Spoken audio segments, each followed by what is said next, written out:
لما نيجي نتكلم على الريلاتيف بيقول لك هو ده الراجل ديا يعني اللي ساعدني، او دين اللي انا عارفه، او ديم اللي انا ساعدته. يعني انا لما اجي اتكلم على الراجل في الجمله الاولى، في الجمله الثانيه هقول ديا او دين او دين. اول مره اشوف منشن شارح جرامر كويس، دايما بيقطع ويجيب حاجات ناقصه. طيب ايه اللي خلاه هنا في حاله الفاعل؟ عشان انا مفعول.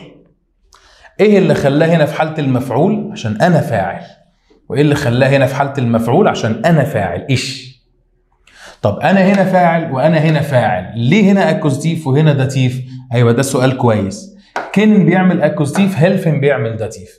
ارجع راجع على الدرس 15 في الاتسفاي، كان بتاع اللي بيعمل داتيف واكوزيتيف. وعموما اي درس بيتكلم، اقول لك على حاجه كبر دماغك، اتفرج على حلقه الملخص بتاع ملخص 3 بتاع الاكوزيتيف والداتيف، وبص على الملخص اللي هو تقريبا 6 أو 7 بتاع الاكوزيتيف والداتيف برضو بس في الاتسفاي. Das ist das Mädchen، هي دي البنت. انا عندي هنا بنت محايد.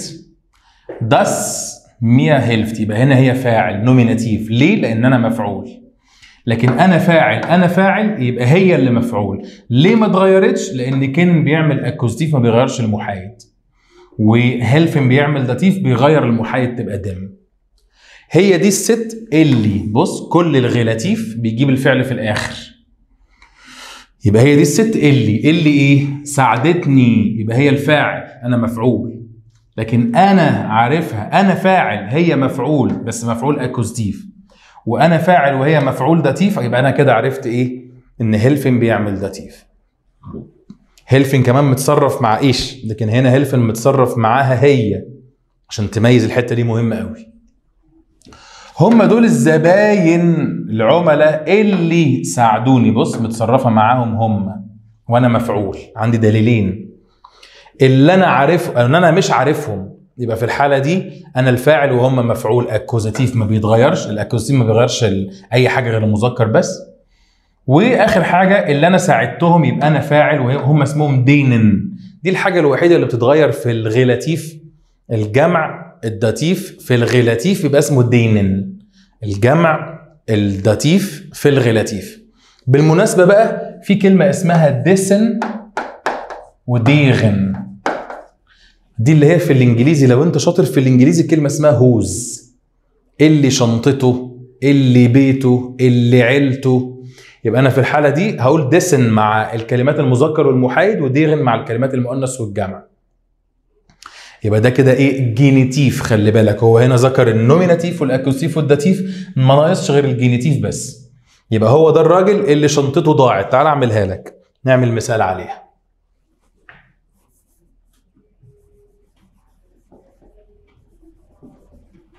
بص يا حبيبي، يبقى هو ده الراجل. تعال نكتب من فوق هنا جينيتيف ونعمل عليه مثال. هو ده الراجل dessen Tasche weg ist، اللي شنطته ضاعت. طب لو عايز اقول هي دي الست اللي شنطتها ضاعت، فهقول deren Tasche weg ist. يبقى مع الرجاله مع المذكر والمحايد اقول ديسن، ومع المؤنث والجمع اقول ديغن. دي مش مكتوبه في المنشن كله، ولا في الاينس ولا في الاتسفاي ولا في البي اينس، يبقى زودها انت عندك.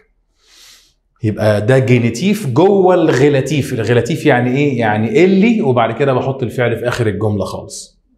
تعال نحاول نحل مع بعض. يلا بسم الله. مكتوب an den Wänden hängen Fotos in allen Größen. على الحيطان توجد صور في كل المقاسات. Unterschiedliche Häuser und ihre Bewohner zeigen. اللي بتعرض بيوت وساكنين، يبقى طبعا دي. ليه قلت دي؟ عشان فوتوس جمع، هنا عايدة على الفوتوس. Er ist der Mann، هو ده الراجل. Den Traum vom Passendenheim wahr werden lässt، اللي حقق الحلم. انا عندي هنا الحلم في محل مفعول اكوزيتيف، يبقى هقول دي عشان هو الراجل ده فاعل، هو اللي حقق حلمه. Wir fanden nur Wohnungen. احنا لقينا شقق بس. Zu weit entfernt waren. بص الشقق بعيدة. Von der Universität يبقى الإجابة دي. كجرامر المفروض فاغن يبقى موجود في الآخر، بس عشان هما بيتكلموا مع بعض في الحياة اليومية فعادي ممكن أحطها كده. In einem Vorort fand ich eine schöne Wohnung. أنا لقيت شقة جميلة. Direkten Zugang zu einem großen Garten hatte. هنا عايدة على الشقة يبقى هقول دي اللي كان ليها مدخل لكذا كذا. Am schönsten war die Begegnung mit dieser Dame. أجمل حاجة كان لقاء الست ديت. Sie vorhin ansprachen يبقى دي اللي حضرتك اتكلمتي عليها قبل كده. Sie war eine sehr anspruchsvolle Kundin. هي كانت زبونة متطلبة جدا. Nur in der besten Lage suchte. كانت بتدور على أحسن مكان. يبقى اللي كانت بتدور على أحسن مكان. طيب تعال نكمل. هنا بيقول لي جنس مش عارف برضه ريلاتيف. طيب تعال نشوف. كاتب هنا stellt uns 4 Kunden vor. هو ورانا 4 زباين او عرفنا على 4 زباين. bei der schwierigen Wohnungssuche half. اللي هو هنا داتيف خلي بالك. اللي ساعدهم يبقى الإجابة دينن اهي. هو ساعد جمع يبقى هو الجمع هنا في حالة الداتيف. Die Wohnungseinweihung war ein Grillfest. حفلة الشواء دي عملوها في حفلة تدشين الشقة الجديدة. Bei كذا es fantastisches Essen gab und ich mich sehr amüsiert habe. يبقى هنا الإجابة bei dem. الأكل الرائع كان موجود في حفلة الشوي يبقى هي عايدة على دي. Das Schmuckstück des Hauses war يعني جوهرة البيت كانت المدفأة. وعايز أقول لك إيه واخد بالك برضو هنا هتبقى عايدة على دي. An كذا ich erst kürzlich wieder mit der Familie saß يبقى an dem. برضو عايدة على دي مش عايدة على دي ولا عايدة على البيت، على أقرب حاجة. بعد كده بيقولك إن في ريلاتيف زيتس مع البرونومن مع البريبوزيسيون. أنا آسف اللي هي معناها مع الحروف الجر.